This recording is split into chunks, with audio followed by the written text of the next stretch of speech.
ना खुले। नहीं आप खुल के हंस सकते हैं, उसका कोई अलग से पैसा नहीं लगेगा, जो आपने दिया उतना ही लगेगा। हंसी की बात पे हंसना चाहिए, नहीं हंसने की बात पे नहीं हंसना चाहिए। कहते हैं कि आपने कभी किसी गधे को हंसते हुए देखा है? नहीं। अगर किसी हंसी की बात पे कोई गधा धीरे धीरे करके मुस्कुराना शुरू कर दे तो आप समझ जाइए कि वो आदमी बनने वाला है। और किसी हंसी की बात को सुनकर भी कोई आदमी उदास बैठा रहे तो समझ जाओ ये धीरे धीरे करके। इसलिए हंसी की बात पे हंसना चाहिए और अपना इंसान होने का परिचय देते रहना चाहिए। चलिए साहब, देख रहा हूँ कार्यक्रम में छोटे छोटे बच्चे भी मुझे दिखाई दे रहे हैं यहाँ पर। मैं आज के इन बच्चों को देखता हूँ ना, 21वीं सदी के बच्चों को, मुझे अपना बचपना याद करके बड़ी शर्मिंदगी होती है। हम लोग कितने बेवकूफ़ थे इनकी तुलना में, और ये कितने इंटेलिजेंट हैं।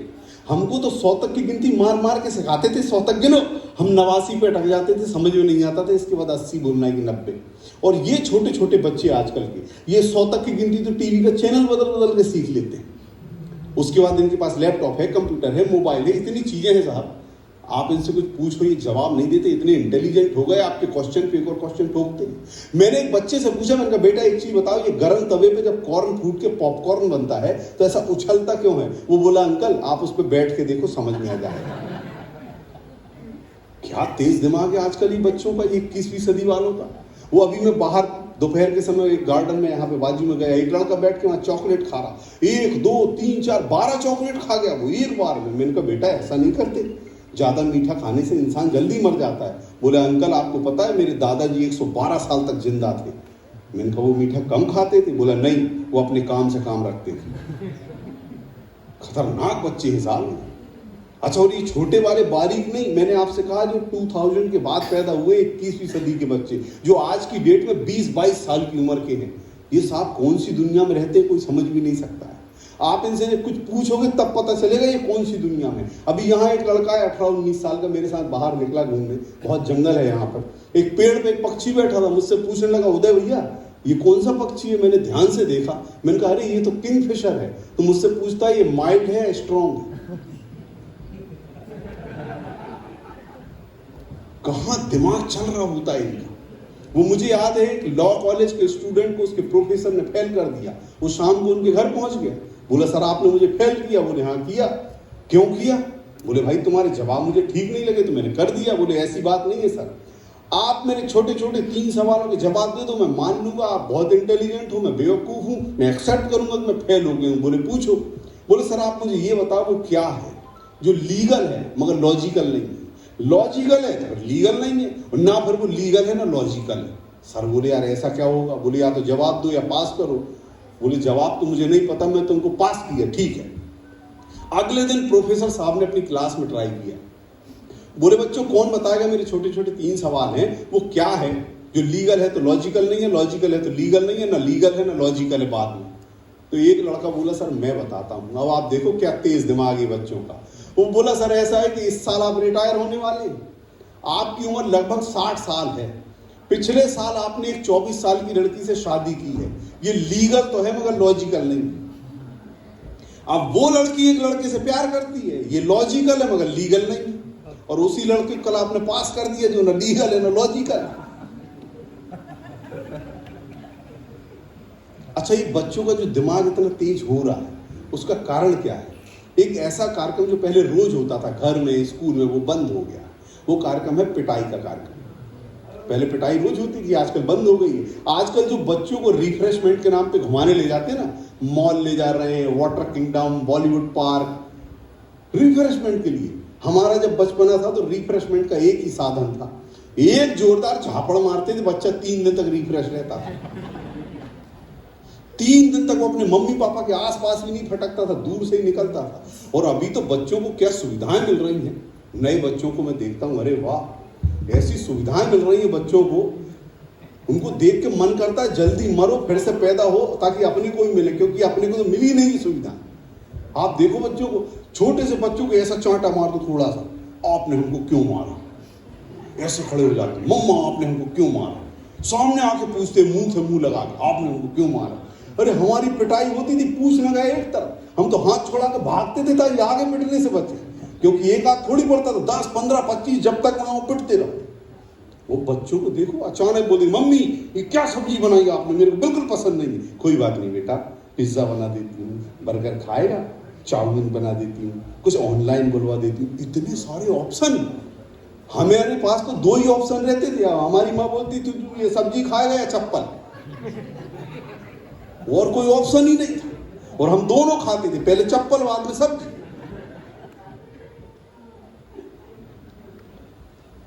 ऐसा लग रहा है मैं आप लोगों की कहानी आपको ही सुना रहा हूं। ये अलग बात है कि मेरी अपनी कहानी है, रिएक्शन तो ऐसे ही आ रहा है। क्या गजब का। आप देखो बच्चों, छोटे छोटे बच्चों को माँ बाप तैयार करते हैं, यूनिफॉर्म पहनाएंगे, शूज पहना रहे, सॉक्स पहना रहे, तैयार करके और बैग टांग के उनका लंच बॉक्स उसमें भर के ले जाके हाथ पकड़ के स्कूल की वैन में, बस में बैठा के ऐसे बाय करते हैं जैसे वो जंग लड़ने जा रहे हैं। एक हम स्कूल जाते थे, रोज थप्पड़ खा के स्कूल जाते थे डेली, और जिस दिन थप्पड़ नहीं पड़े हम समझ जाते थे आज संडे, फिक्स था ये। अच्छा, पिटाई भी ऐसी होती थी पता ही नहीं चल रहा किस बात के लिए मार रहे हैं। पूछने की हिम्मत थी नहीं। रात को देर तक जाग रहे तो पिटाई, सुबह देर तक सो रहे हैं तो पिटाई, नहाने नहीं जा रहे तो पिटाई, बड़ों के नहाने के टाइम बाथरूम में घुस गए उस पे से पिटाई, जहां बड़े लोग बैठे वहां से बार बार निकल रहे उस पे से पिटाई, कहीं चप्पल घुमा के आ गए उस पे से पिटाई, किसी और की पहन के आ गए उस पे से पिटाई, किसी को पीट के आ गए तो पिटाई, किसी से पिट के आ गए तो पिटाई। और कई बार तो इसलिए मारते थे, इसको 4-5 दिन से नहीं मारा, आज तो पीटा ही।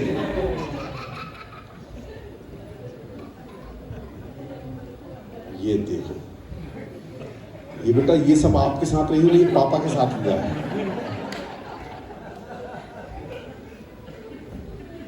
ये पापा की कहानी है, उसके पहले वाली आपकी थी।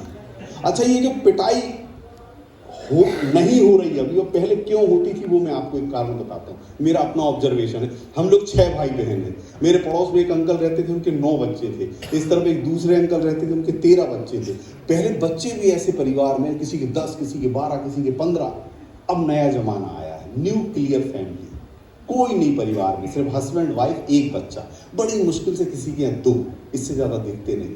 अब आप देखो, सुबह सुबह हस्बैंड तैयार होके बैग टांग के लंच बॉक्स उसमें रख के जैसे ही ऑफिस के लिए निकलता है, उसका वो एक बच्चा आके खड़ा हो जाता, पापा मुझे गाड़ी पे बिठा के घुमाओ। उसको गाड़ी पे बिठाते, एक राउंड मारते, एक चॉकलेट देते, छोड़ देते। अब आप इमेजिन करो जिसके 10 बच्चे हों, वो ऑफिस के लिए निकला हो और वो 10 के 10 लाइन से खड़े हो, वो सब बोल रहे हैं पापा हमें घुमाओ। अब क्या करेगा ये आदमी? अगर ये सबको घुमाने बैठ जाए, इसका लंच टाइम तो यही हो जाएगा, वो टिफिन उसको यही खोल के खाना पड़ेगा। तो उसका एक मैनेजमेंट का तरीका था। जैसे ही पहले बच्चे ने बोला पापा हमें घुमाओ, वो उसको एक झापड़ मारता तो बाकी के दौड़ के अंदर चले जाते थे। इसलिए पहले पिटाई होती थी। अच्छा, और आज के बच्चों को तो कोई मार ही नहीं सकता, मैं गारंटी दे रहा हूं, कोई नहीं मार सकता। कारण ये 2 साल के होते मासूम, 2.5 साल के, खुद का नाम बोलना नहीं आता, उनका स्कूल में नाम लिखा देते। उनकी पीठ पे एक बैग, उसमें कापी, किताबें, पानी की बोतल, लंच बॉक्स, जितना वजन खुद का नहीं उतना बच्चे बैग का वजन। अब उस बैग को पीठ पे लाद के वो ऐसे चलता जैसे वो अनाज मंडी का मजदूर बोरा लेके जा रहा हो। उसके बाद ये बच्चा 90+ मार्क्स लाता है और टेंशन की जिंदगी जीता है। 96% आए, टेंशन में बैठा ही। 96 को देख के डरता हूं कि भगवान ये मेरी औलाद कहीं कुछ कर ना ले। अभी बच्चों का क्या हाल हो गया। ये 90+ मार्क्स ला के टेंशन लेते। मेरे भतीजे के 98% आए, वो टेंशन में था। मैंने कहा क्या हुआ बेटा? बोले चाचा 98% आए। अरे मैंने कहा बेटा जितने नंबर ला के तू टेंशन ले रहा ना, इतने में तेरा बाप और मैं दोनों मिलके पास होते थे। हमारे तो आते ही थे 48-49%, और हम उसमें खुश, परिवार वाले खुश, मोहल्ले वाले खुश, किसी को कोई परेशानी नहीं। आजकल बच्चे 90+ मार्क्स ला के टेंशन में रहते। मैं बच्चों से एक बात कहना चाहता हूँ, आप अपना 100% दीजिए, लेकिन जब रिजल्ट आता है तो उसे स्वीकार कीजिए, क्योंकि ये कागज की डिग्रियों पे लिखे हुए परसेंटेज किसी का भाग्य तय नहीं करते। आप अपने भाग्य बनाने वाले आप खुद हो। जिंदगी में जो चाहोगे वो बन जाओ। मैं इस तरह की बातें लगातार बहुत देर तक कर सकता हूं, लेकिन यहाँ मेरे पास एक टाइम स्लॉट होता है, उतनी देर में मुझे अपनी बात करनी होती है। जाते जाते मैं अपने मन की एक बात आपसे शेयर करना चाहता हूँ। जब मैं कॉलेज में फाइनल ईयर में था तो मेरे सामने ये था कि मैं लाइफ में क्या करूँगा। तब तक मैं शौकिया तौर पे प्रोग्राम करता था। तब एक बहुत बड़े दार्शनिक, एक संत की मैंने 2 लाइन सुनी। उन्होंने कहा, जब आप हंसते हैं तो आप ईश्वर की प्रार्थना करते हैं, जब आप दूसरों को हंसाते हैं तो ईश्वर आपके लिए प्रार्थना करता है। और तब मैंने ये तय किया कि मैं ज़िंदगी में एक ही काम करूंगा, मैं लोगों को हंसाऊंगा। हंसते हुए लोग खूबसूरत दिखाई देते हैं और मैं अपने काम से लोगों को खूबसूरत बनाता हूँ। बहुत बहुत धन्यवाद। नमस्कार। जय हिंद। तो ताज नहीं मिलता है, ढूंढ लेना अंधेरों में मंजिल अपनी, क्योंकि जुगनू रोशनी का मोहताज नहीं होता है। तो ऐसा जुगनू महाराज अच्छा बताएंगे आपकी कौन है राजा बाबू, कौन है परदेसी बाबू, कौन है हीरो नंबर 1 और कौन है कुली नंबर 1। बताएंगे कौन आने वाला है।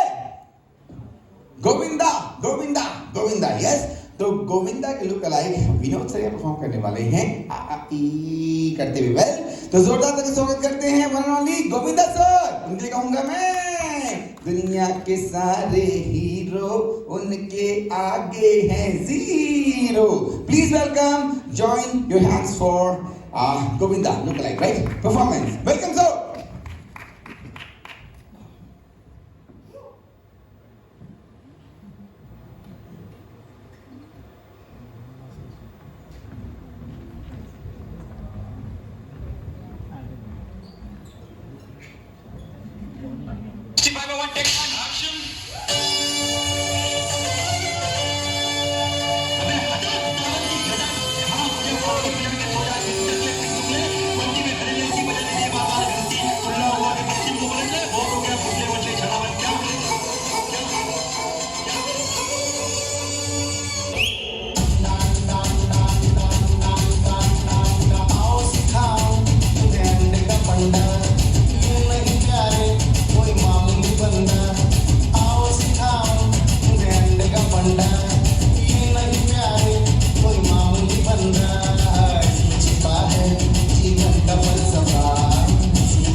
कैसे आई गोरी हम तोहरे घर माँ।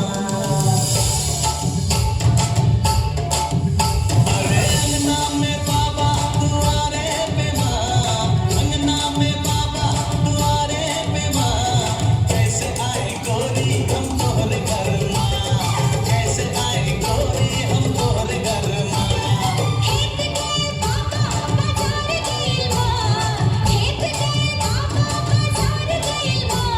अकेले हूँ घर में तो आज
वाह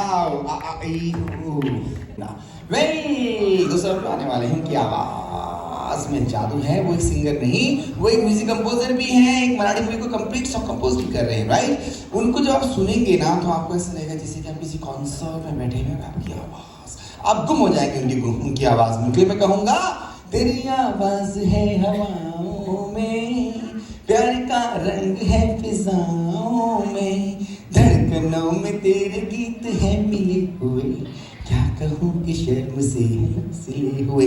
तो मैं आवाज दे रहा हूँ विशाल बागल, जिनकी सिंग करने वाली आपको पागल। So please welcome Vishal Bagal singer. Welcome sir. Thank you so much, sir. Hello everyone, कैसे हो सब? मजा आ रहा है सबको? अरे मजा आ रहा है भाई?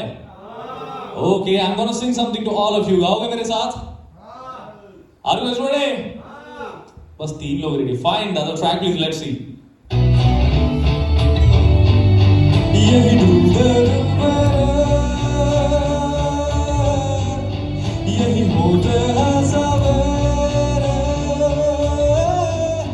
यही मरना जीना, यही मंदिर और मदीना। और क्लैप को दे रहे हो आप?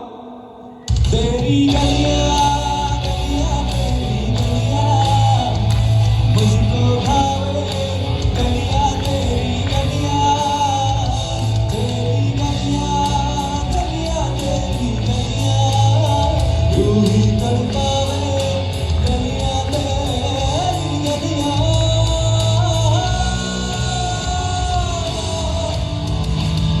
If you know these songs, to join the party, everyone, come on, here we go, together.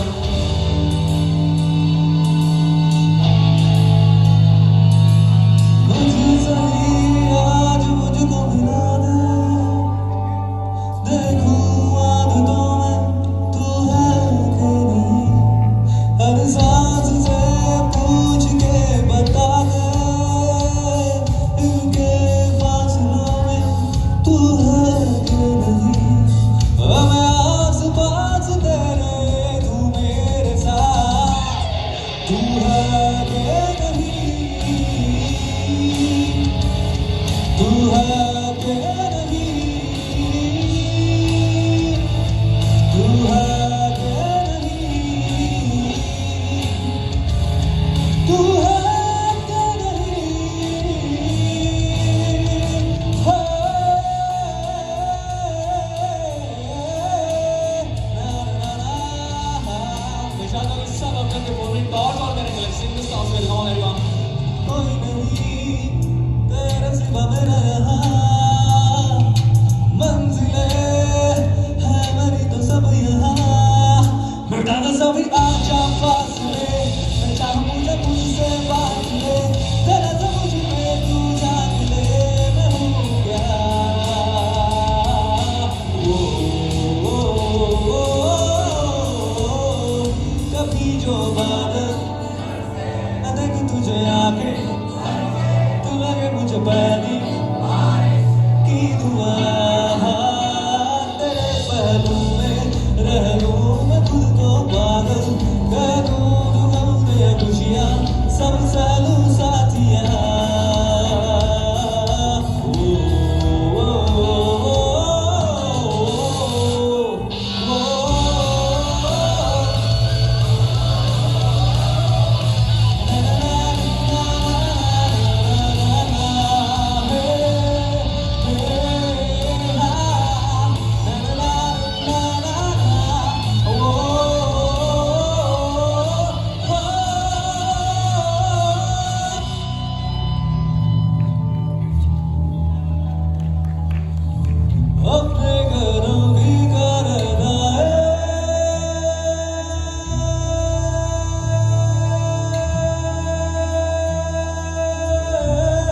जानू ना मैं जानू ना हो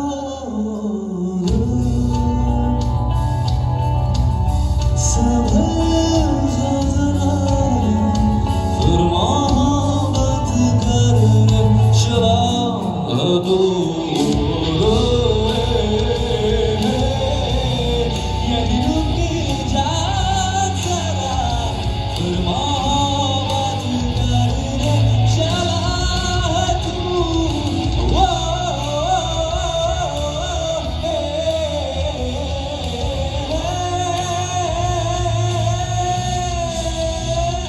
जा जा अपने मंदिरवा जा जा अपने मंदिरवा